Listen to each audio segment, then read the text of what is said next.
In this video, I'll show you how to use Notion for daily planning. This video is only for educational purposes, so make sure you watch what I'm going to show you in this video. Now open up your Notion.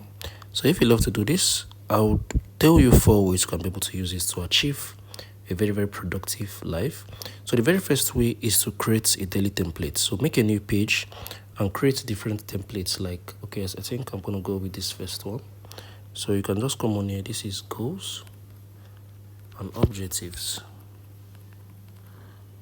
So this is it. So I think this is the first page. So you can see it's here. So you can be able to use it to create a page of like goals and objective, to-do list, schedule and routine, notes and reflection. I'm going to come again. Goals and objectives, to-do list, schedule and routine, notes and reflection. The second one is to add tasks and events. So you can still do this as well.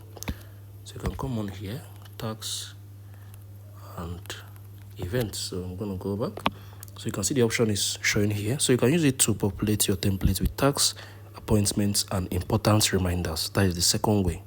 Remember, the first one is to create a template, add tasks and events. The third one is to prioritize. So you can use it to use, like you can use tags, colors or numbers to prioritize tasks. So you can come on here, you can type in priorities, important. So you can come on here, you can make this. You can change any of this if you want. All right. So this is it. So this is the third way.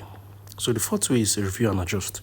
So at the end of each day, you can be able to use this template to review and adjust the important activities you have just completed for the day. You get it? So if you find this video helpful, please make sure you like, share, and subscribe.